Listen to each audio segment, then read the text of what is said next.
Hello class, today I will discuss your first writing assignment, which is the rhetorical analysis.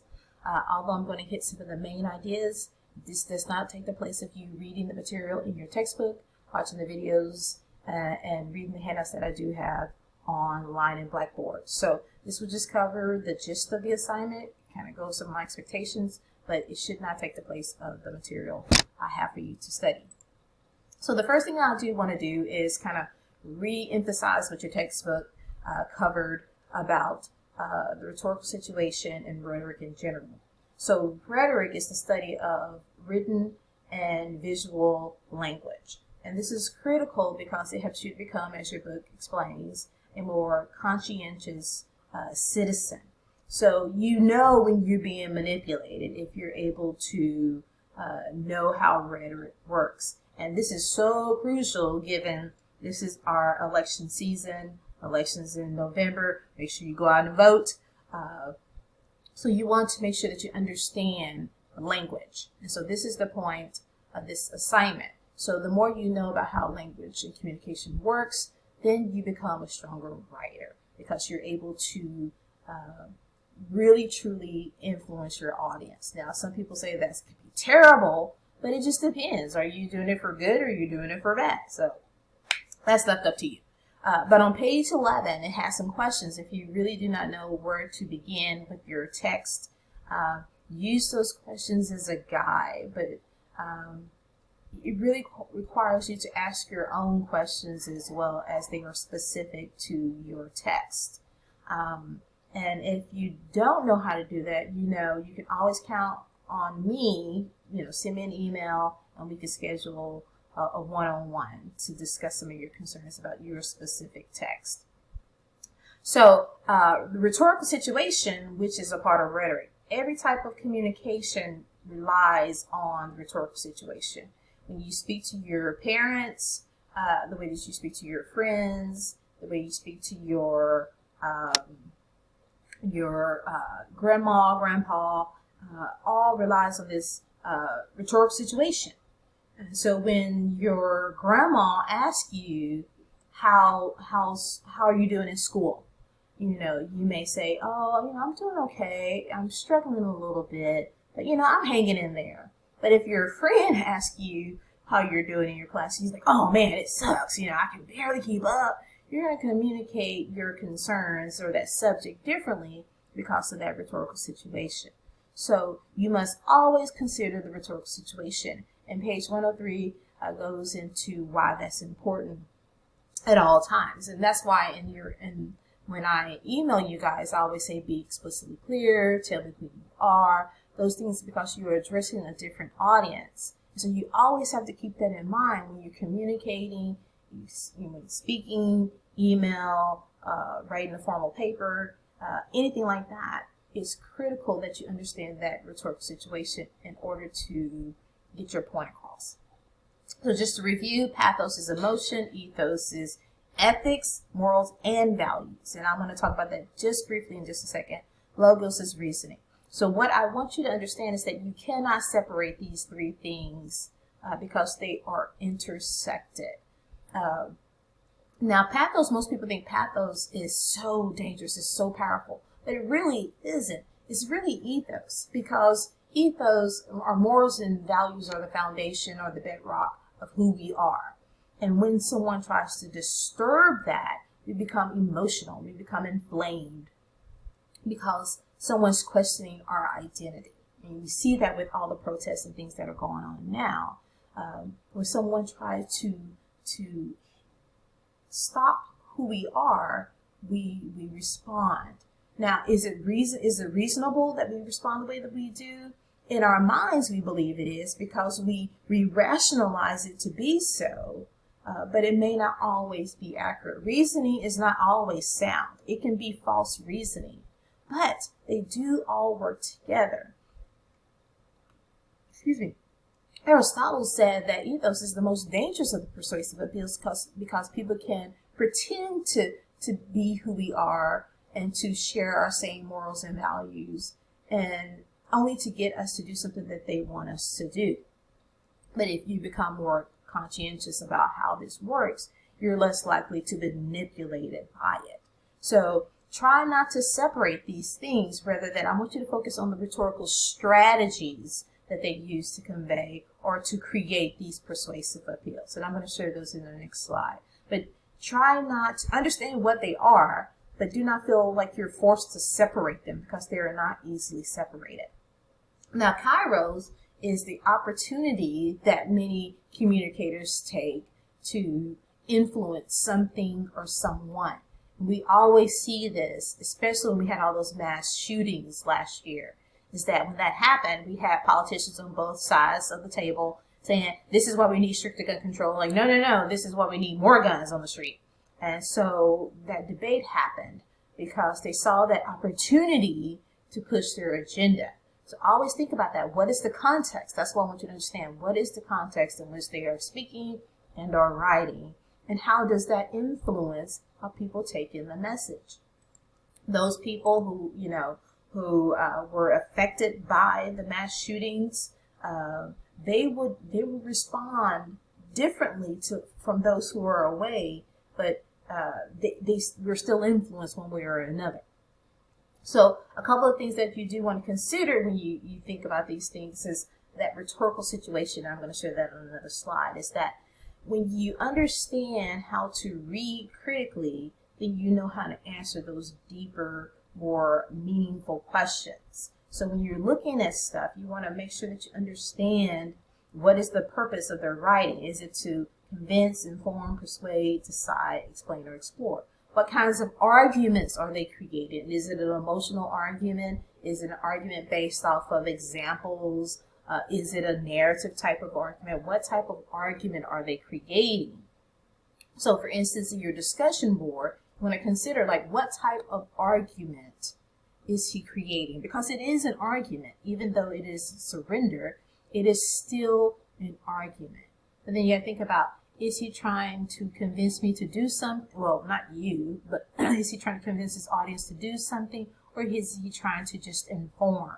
And the way that you answer those questions is by, again, looking at every single part of that speech. So the first thing that you want to do when you begin really studying your text, starting with the discussion board, is that you want to consider the rhetorical situation. Now, the easiest one to probably do is the audience. Like, who is the communicator addressing? Is it men? Is it women? Is it a mixed group? Are they Christians? Are they Americans? Are they international? All those things are crucial to understanding a text, because if they are Christians, then you'll understand why they're referring to religion.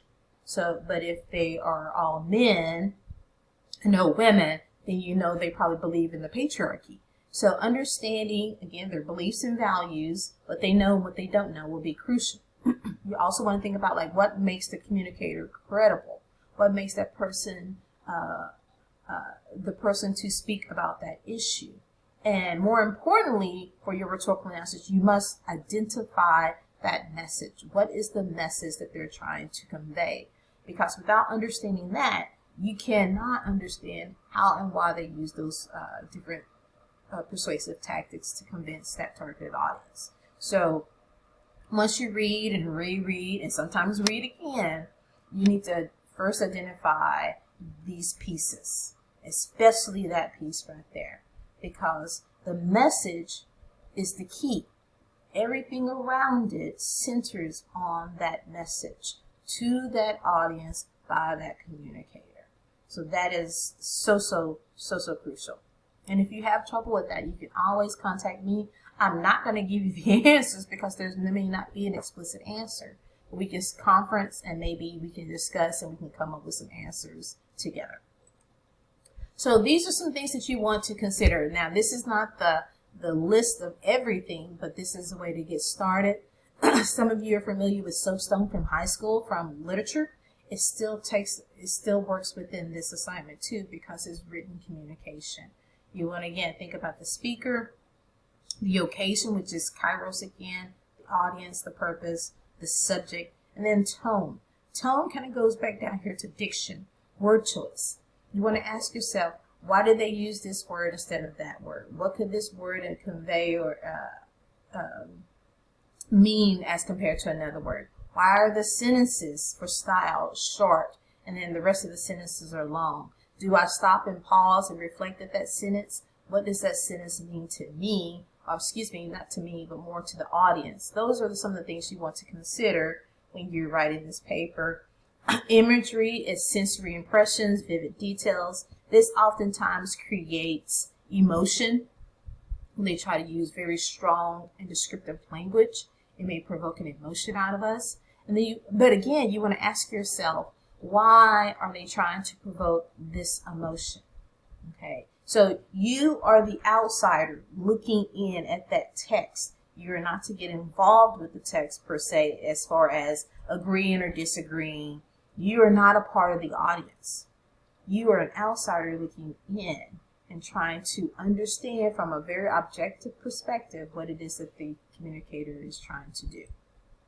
Okay, so keep that in mind when writing this paper. So there's 3 components to this paper. So in your introduction, I want you to focus on why is the text effective. That's going to be the thesis. That's the question that you need to answer for your thesis statement.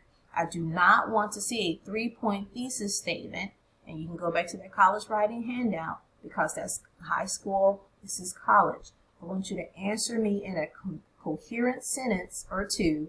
Why is this text or speech effective? That's going to be your thesis. And then your body paragraphs, each body paragraph should answer, look at what strategies does the author use to convey that idea.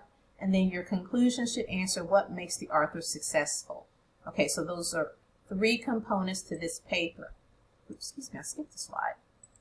So this is kind of like a breakdown. You can go to the writing assignment. It gives more details. Like I said, you should have introduction. You should have body paragraphs, not just one, but multiple, as many as you need to convey support your thesis statement. Again, we're not talking about the high school 5-paragraph paper. I want you to really think about how to construct this paper to convey that idea. And just like the handout says, I'm not trying to have you throw the 5-paragraph concept away, but I want you to understand that it is not the know-all, be-all. So depending on your paper, how many paragraphs do you feel you need to relay that point in your thesis? That's what I want you to do. But each body paragraph should have these 4 characteristics. It should be unified, meaning that there should be a controlling idea in each paragraph. And I did not say topic sentence because topic sentence tend to convey that it should be the top sentence. Now, while it can move into the controlling idea, but it does not mean that that's it. Everything around that controlling idea, all the sentences around it should relate to the thesis. It should be coherent. It should be well developed. Now, this is what that looks like. So now this is a topic sentence right here, but this is the controlling idea. This is really what I want to see, and everything works within it. So you see how this nice little flow. So if this helps, use a format like this. But a full body paragraph, this is what it should look like. Okay, so you have that topic sentence right here, but this is the controlling idea. Then they give me some, little details. Now this is from that handout paragraph. So this is not anything that a student has written. This is from that handout. But the controlling idea is this idea that songs spoke about slave resistance. So that's the controlling idea. This is what the student is trying to convey in this paragraph. All the other details and examples help to support it, but then it concludes with this idea: spirituals allow slaves to sing what they cannot say. And that kind of concludes this idea about resistance. So this is a fully developed, unified paragraph. But it takes time, it takes practice, but you can do it. But you got to put in the time and the effort. So what's next? So you're going to read and complete the assigned material. You're going to select one of the texts that you're going to analyze. You're going to read it multiple times. You're going to dissect it, because that's what an analysis is dissection. You're going to construct a thesis statement, build an outline. Now, I'm not going to look at your outline unless you want me to, but if you work through the process, don't circumvent it, work through the process. That means planning first before you begin drafting. If you do that, you're not going to feel so overwhelmed. But if you sit on the